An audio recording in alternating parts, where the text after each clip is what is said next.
Hey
Matt, how's it going?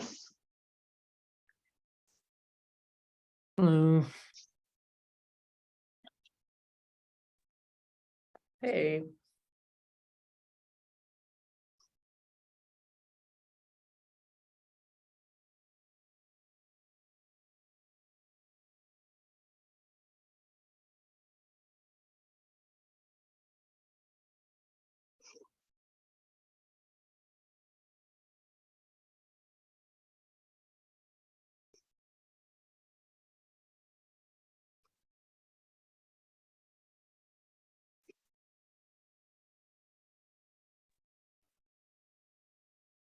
Hello, folks.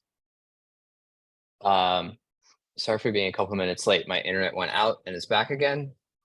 It is very rainy in San Francisco today. And I've noticed our power and internet coming in and out as a result. That sounds like Australian internet. Yeah, so if I like disappear off the call, then that's what's happened. I hope that won't be the case, but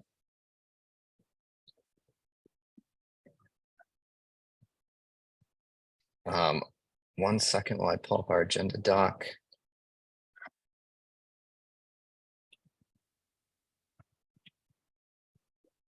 How's everyone doing? It's been for the folks in Australia, it's the first time I've seen y'all since before the holidays. Hope everybody had a good Happy New holiday season. Year.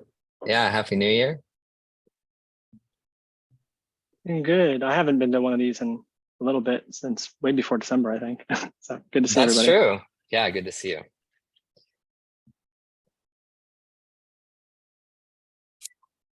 All right. Do we have any open pull requests?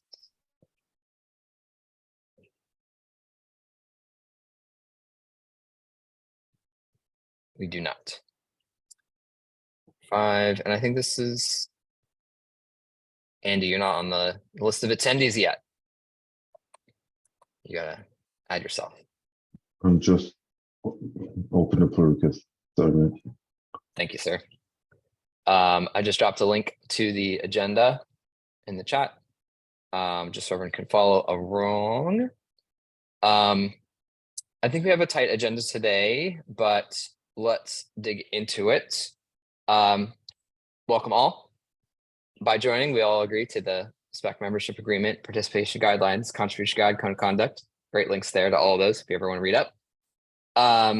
Let's do a super quick intros, especially since Anthony, it's your first time here in a little bit of time. And is anybody taking notes, by the way? I think the link there is broken. I will fix that. But anyhow, let's get on with intros. We'll go in the order that is listed there. Andy, you can say yourself last since you're adding yourself. I'm at the top of the list, so hello everybody. My name is Lee. Hey everyone, my name is Donna and representing GraphQL Java and Atlassian today. Hi everyone, I'm Matt from Meta. And Roman's not here, so I will go next. Hey, I'm Anthony. I'm with Apollo GraphQL. I work on the iOS client project. Hi everybody, I'm Andy. Similar to Donna, I work at GraphQL Java and at Atlassian. I think that's it. Awesome. And I just merged your pull request. So we've got everyone Thank you. accounted for in our agenda file. I also added the Google Doc in. We've just been using the same, we've been doing one per month. So hopefully everyone can see that. I'll add a little line in. But if anyone wants to help us take notes along the way, that would be very helpful. I added a new bit to the agenda, which is just to catch everybody up with what's going on prior. Oh, we do have Roman here after all. Fantastic. Welcome, Roman. As soon as you get connected to audio and visual, you can say hello.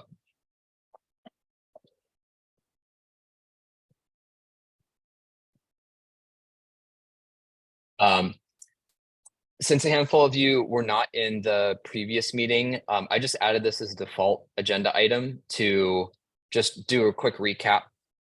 That way everyone's kind of caught up on what's going on.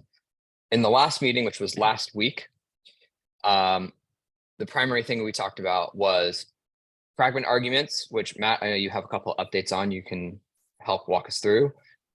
We talked about some open pull requests on editorial changes from Roman, a handful of which were merged, a handful of which have some call for actions. There's a old default value validation work that actually Andy, you and I had spent a lot of time on, I think 1.5 years ago, that Yakov has been getting back into a healthy state for the GraphQL JS stack and the actual final spec changes. He gave us an update on, and then well, it says 15 minutes. I think we ended up spending a healthy amount of time on deferred stream and some details on how to do merged deferred fragments, which was pretty interesting. But if anyone has any questions about any of those things, I'm happy to answer.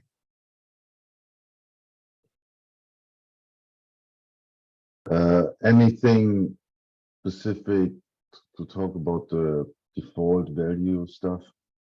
Like, so does it mean like your work was never merged, Lee? Like, Yeah. remember?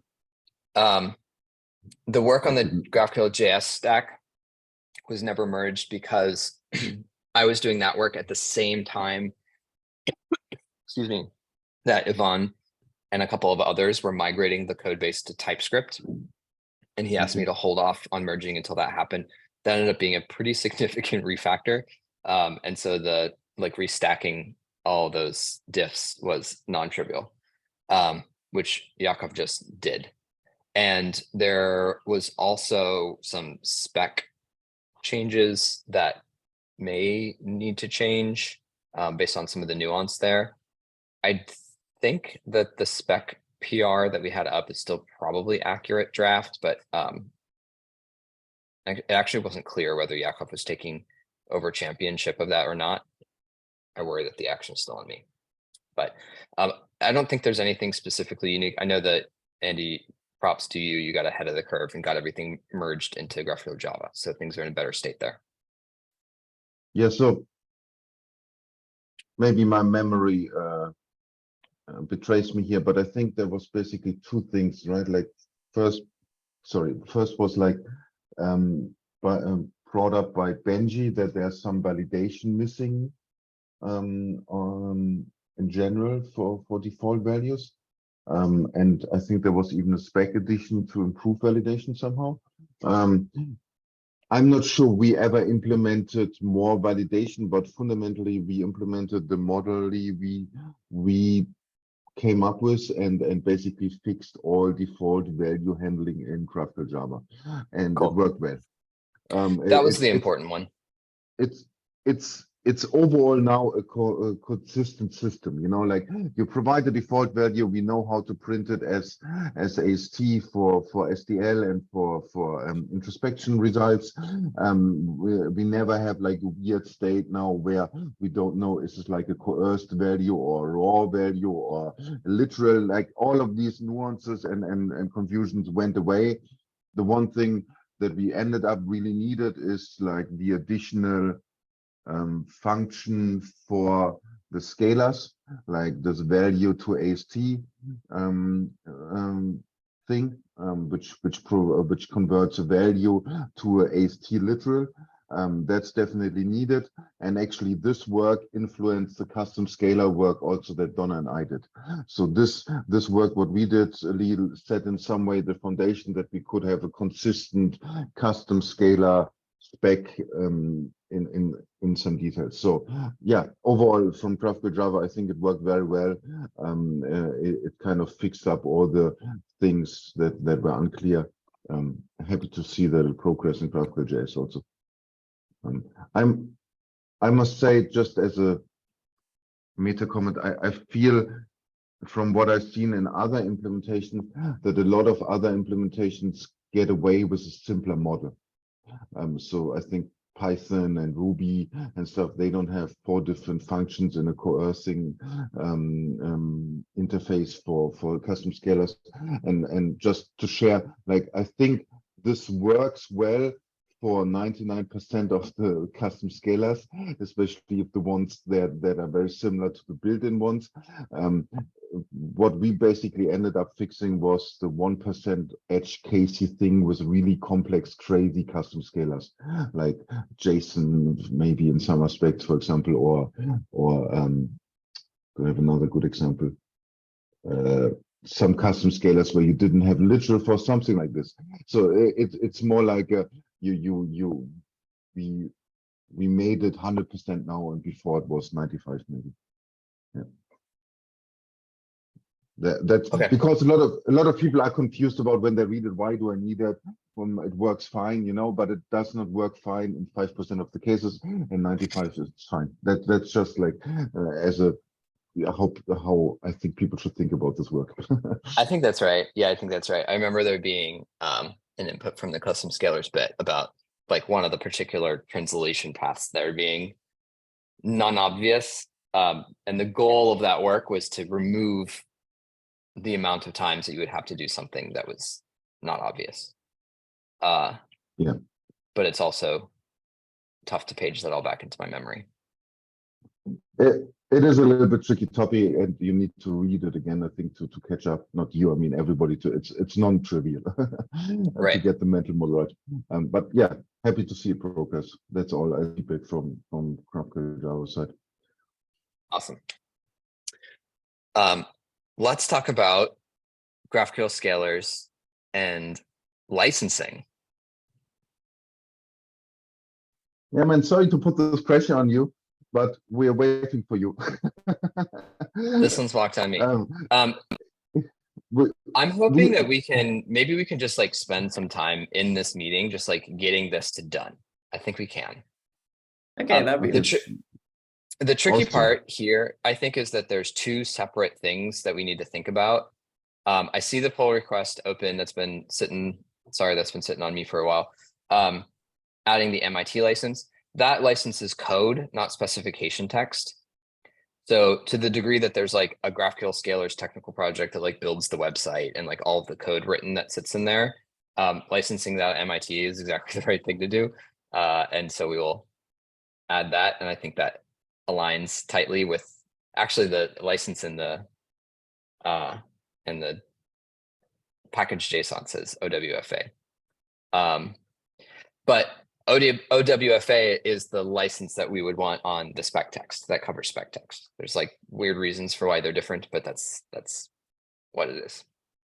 I think probably the thing that we need is the template has a line that describes it being copyright the person who wrote it, but provided to the public subject that license. Basically like exactly the same as you would do with an MIT license, but for spec text. Okay. Does that make sense?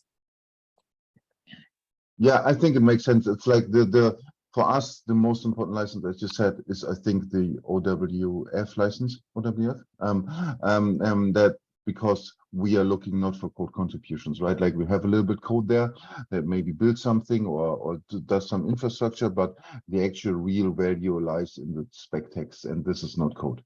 Yes, and if you say we want to use the OWF license the same as for the actual spec, that makes sense from my side. I don't know, Donna, Yeah. are you happy with that? Yeah. I wonder if we just use the same license as what's already existing for the GraphQL specification, do we need to get extra sign off, or can we just say it's the same? We don't need any sign off. Yeah, it's just a matter of getting it in the right spot. Yeah. Okay, that's great. Yeah, the license, I'm pretty sure the license for the spec is like embedded into the spec itself. I don't think that we've like chopped it out to a separate file necessarily. Okay. So should we copy this license or should we reference we can- this? That's Yeah, we can copy it. okay. And there's a version we can link to as well, which is here. I'll show you. Just put a link in the chat. Mhm.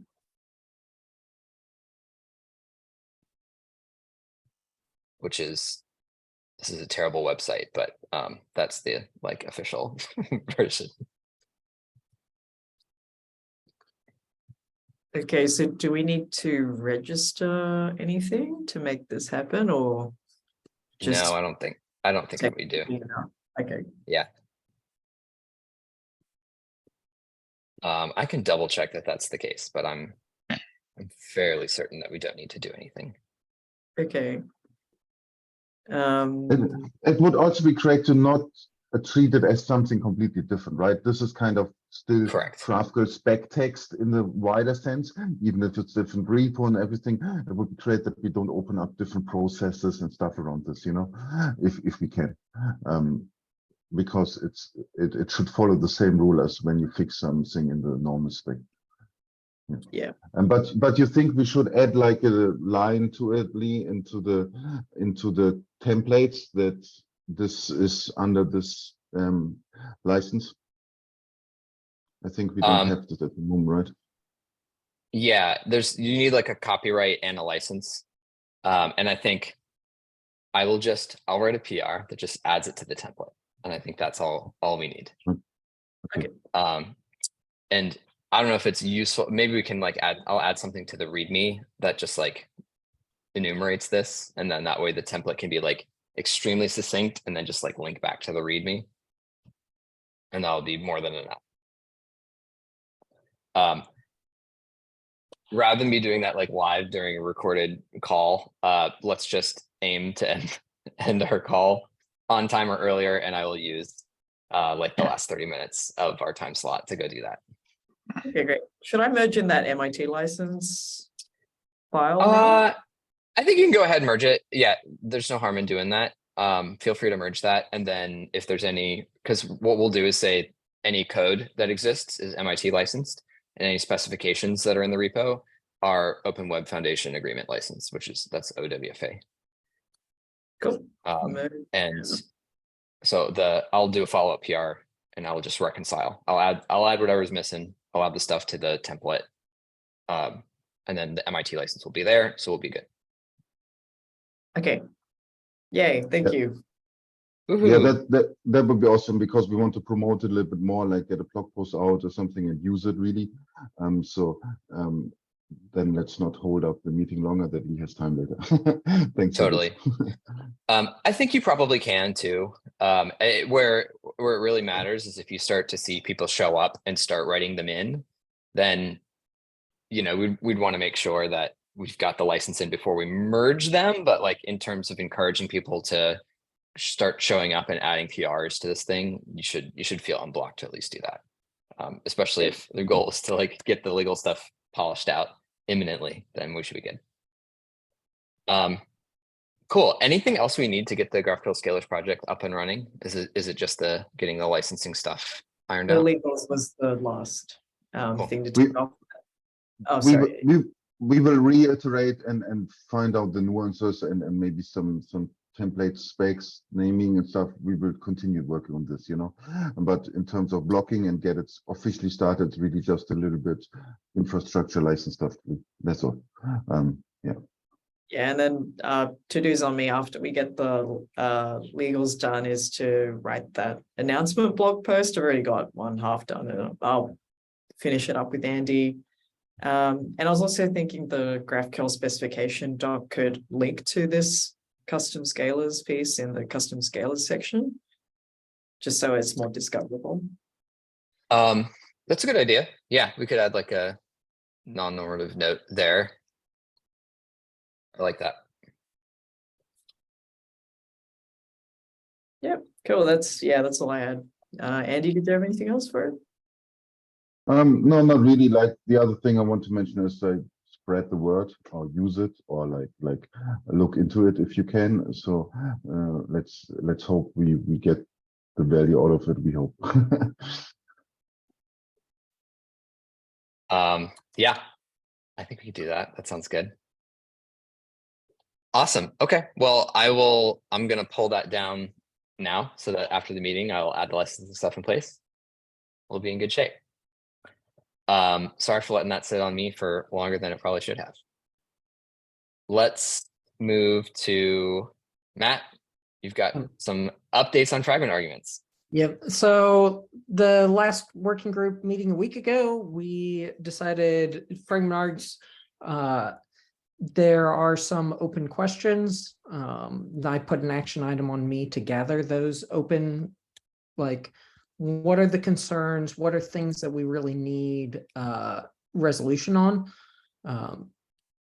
And additionally, so basically the set of concerns I've gathered, the ones I know about are, number one, do we allow shadowing global variables? I'm fairly confident the answer is yes. And the reason I'm confident is because that's how Relay works. And it's been doing that relays at arguments definitions. Like if it works for Relay and it's been used thousands of times, and they have not had any support issues with that, that's probably good. But I'll add more opportunity for people to comment on that. Another possible concern is that in the PR, I created a separate fragment argument definitions.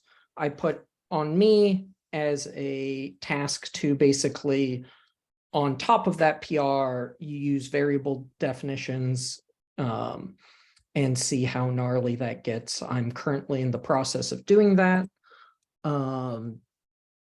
Another one is PR reviews. That's just like, we will need those before it can go to draft. But probably I should iterate on the PRs a bit more, especially because as I'm going through bit by bit on the variable definitions piece, I'm finding a few bugs in the spec text, which is great. And then the last one I know about is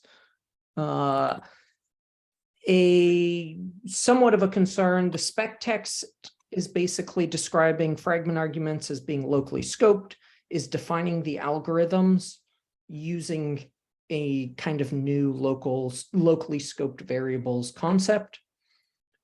And whereas in GraphQL JS, the way that we're currently implementing it is find replace, essentially. Like as you hit a fragment spread, like replace all the arguments passed in with the values and like create a new instance of that fragment.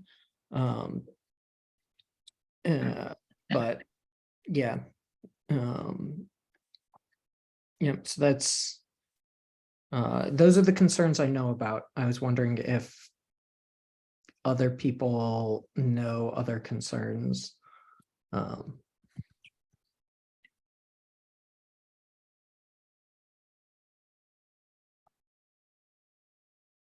And if not, I'm sure they will come up, but not necessarily a concern, but we had a conversation today about this internally that there's some thing that was unclear. It says at the top of the PR that this is intended to be like a client only feature. that looks is like that not, might have changed. Yeah, that has changed. The PR is old. So possibly a better thing would be closing this. Like part of the problem is I don't use GitHub internally. I don't use GitHub very often. So I don't know people's preferred like modes. I'm used to making very, very small commits and making 100 of them. And that's not how GitHub PRs work. So would it be like, this is actually a very good concern. Would it be better for the like, for the readers and reviewers if I closed out the current PR because it has a whole bunch of the current spec and maybe JS PR because it's got a very long history and has a whole bunch of like crufty context that maybe hasn't been adequately addressed, and open up a new one with like a fresh thing? Or would it be like, I don't know how to make clear without losing. I think that's probably okay. You could always link back. You could just like enough has significantly changed since an earlier version of this that for like clarity of progress, we've clean slated it and have a fresh take at the current proposal. And then with like a link, like if you want the historical backlog of what led us here, like here's a link to the closed PR issues. Especially if the discussion and context is confusing in the current PR, just kill it and make a new one, I would also say. Because if some new person reads it up, I think it's better to have a clean state if it's really convoluted and evolved over time. Yeah, that makes sense to me. Sorry, just to change the subject a little bit, Roman was having difficulty with some secure mode for Zoom thing. I don't know if that's a setting in the securities tab. For you, Lee, you might try and rejoin. Oh, what happened? He said Being blocked from video and audio, it looks like there was his video was not showing and it said secure mode on the screen for us. It had that super weird. image. Yeah, I've never seen that before. Okay. so. I've also not seen that before. He rejoins, yeah. Okay, sorry, back to what you were talking. Yeah. So yeah, that sounds great about like putting a new issue together so we have a understanding of where the status of everything is now.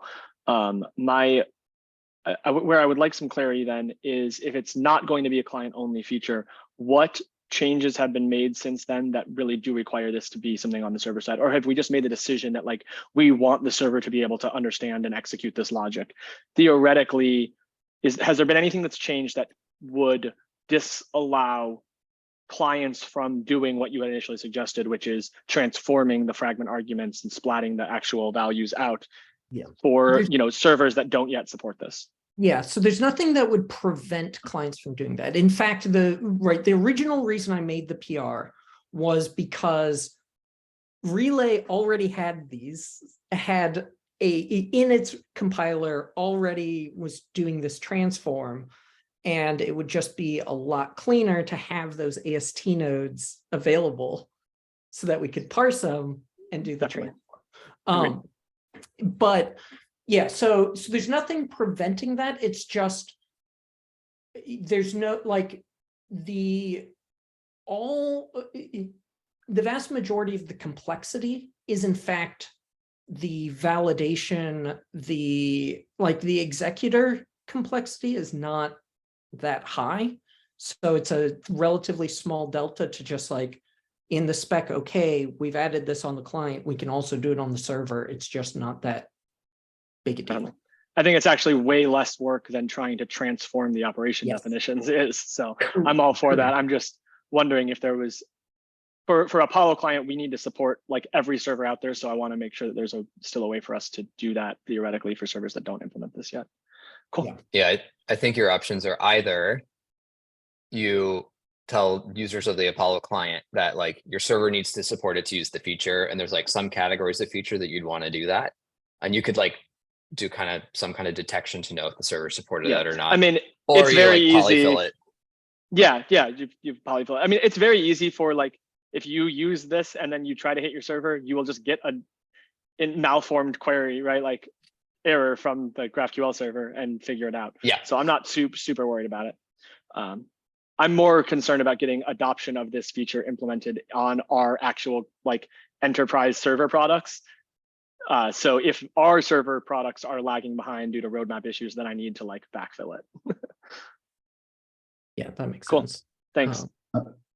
A high level question, Matt, like for me, it looks like, especially if you say it could be theoretically done completely on the client, it looks like a little bit simplified, put syntactic sugar, like a simplified thing. Is this correct, or is it like some gotchas regarding execution or validation that is tricky and that we should be aware of? So the major gotcha is that when you implement this purely on the client, you end up expanding, like the way Relay does it is that we expand each fragment for each unique set of arguments that are passed in. We basically, they become template definitions instead of true like parameterized fragments.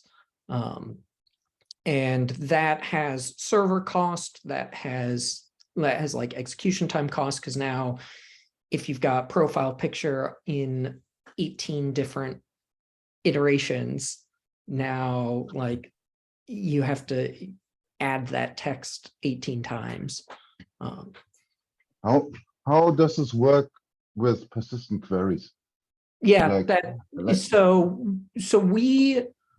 we do the transforms client side so by the time that we persist one of these queries to the server, it has already been like transformed out. So the fragment that is fragment with argument width of type int or whatever, every time we do ... my fragment width, every unique thing there gets transformed to being like my unique fragment __ some value for width. Okay. Yeah, it's pretty. Okay, and then this ugly one is the persistent query. Yeah. Okay. Okay, that's all from my side.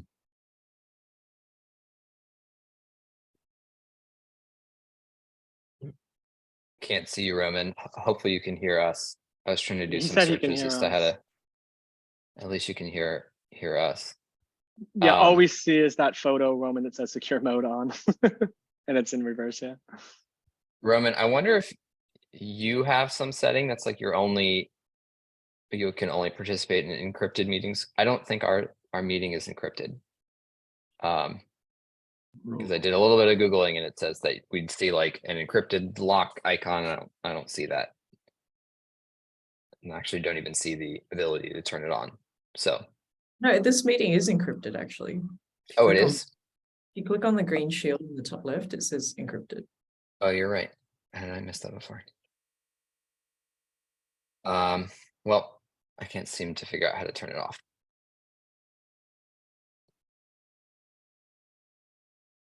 I don't know. Well, But it's if the still- meeting is encrypted, you can't use the web client if that's the problem. Like if you don't have the actual Zoom application, the web client won't work. Yeah. Huh. Okay. I'll have to, I didn't change anything recently about our Zoom setup, so I'll have to go investigate what might have happened. Sorry about that.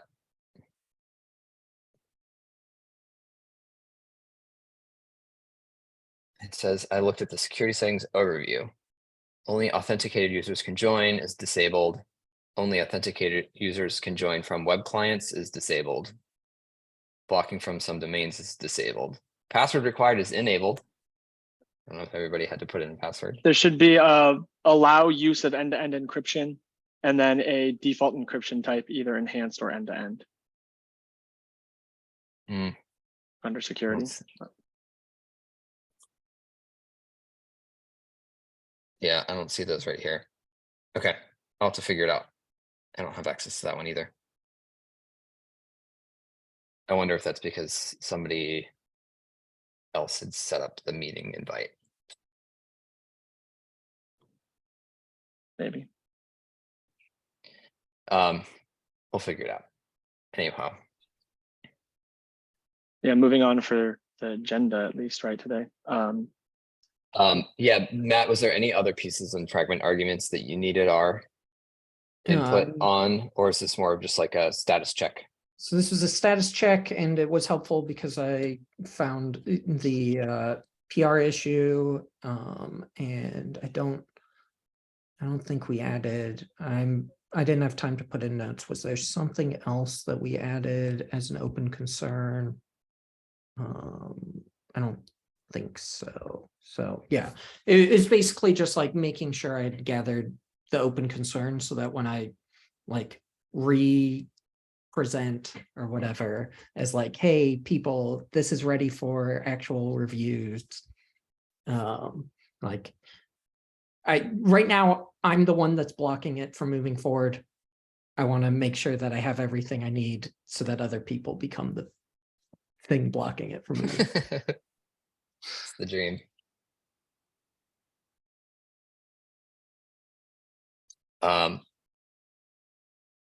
At this point, I think the remaining pieces are getting the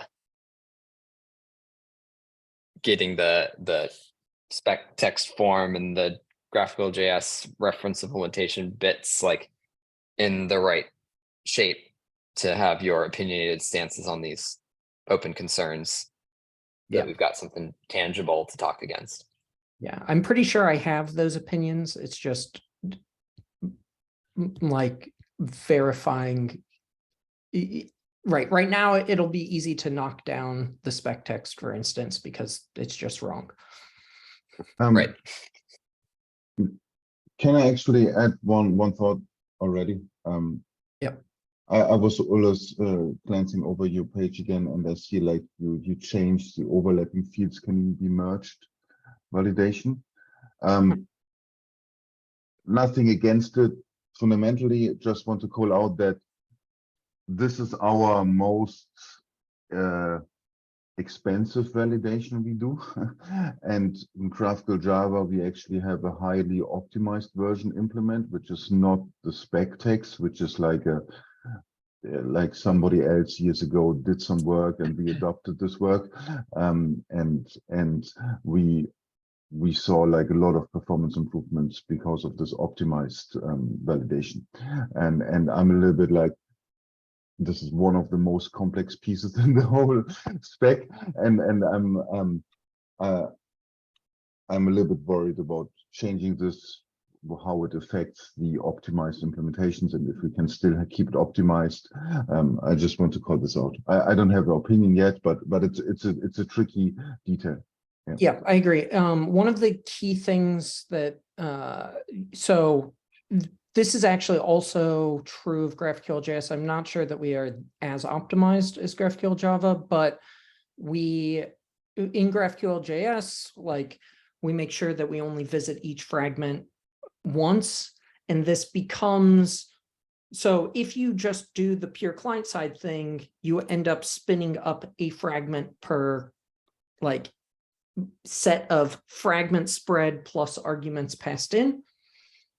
And so the validation then switches from the key being just the name of the fragment to the key being the name of the fragment plus the arguments that you're passing in. I And mean, we have a thesis that the times when you're using fragments with variables, you are unlikely to have merged fragments in the first place, right? They're going to be one-offs. Or in the case where you have more than one of them, your intent is actually to have them be separate in the first place. yeah, so Which is we can- separate problem. right, so we can actually stop the validation a little bit earlier because of fragment arguments. Because if you're trying to spread two fragments with different arguments, we don't need to, two fragments of the same name with different arguments, we don't even need to go into each of those selection sets. We can just pop out and be like, that is not what you intended to do. Yeah, so a little bit more insight, like we have basically, I know of 3 different validation algorithms, the one in the spec text, the original one, the GraphQL JS version, which is optimized, and then the one we have in GraphQL Java based on other work, and they are very different, all 3. So I think I get what you're saying. It would be interesting to actually look into it, how we can adopt this rule, this validation rule at one stage. Yeah. Yeah, I think that that's definitely going to be the difference between like having people like GraphQL Java adopt the rules, adopt the execution would be the difference between like the PR being in draft and whatever the third stage is. And I think that that's what we will be waiting on to actually merge it into the spec itself. Okay. It's worthwhile to just treat that as an explicit concern to run to ground of runtime performance effects of the validation steps. Because I think there's 2 genres of that, one of which is typical usage. And I think we have a hypothesis that the way in which we expect most people to use this, well, theoretically could create a performance concern, in practice very likely won't.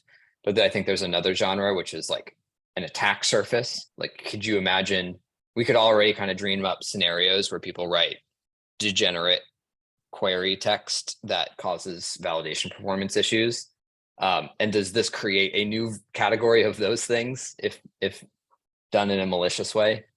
And I suspect the answer is like, there's an upper limit that is reasonable, but that might be an important thing to, like, anytime that question pops up again, which almost certainly it will, that there's like a paragraph or 2 with some data behind it that like shows why it's not something that we're worried about.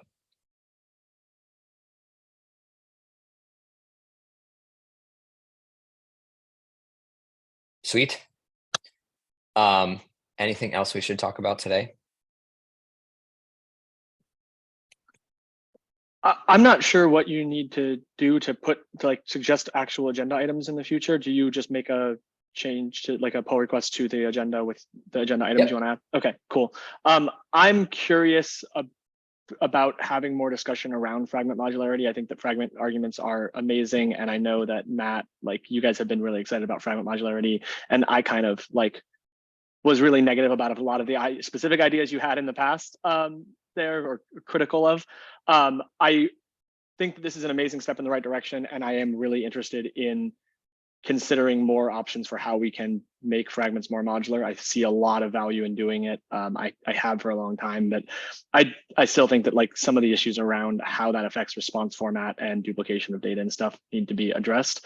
But I definitely not a full-on agenda item for today, but I think we should really continue along this train of thought and put more effort into more features we can do to make fragment modularization a better experience. One thing just to be aware of, because I'm also like being part of the defer stream work, like sessions that we're having. It does sound like both defer and stream and fragment arguments are kind of hitting a need for some way to allow duplication of like fragments within a response. Basically the same way that we do it for fields, because like just because you can have the same field with different arguments that ends up producing the same object, and we will just duplicate that. We might end up need,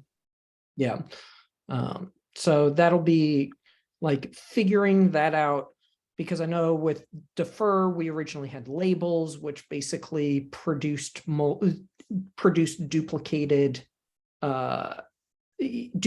patches.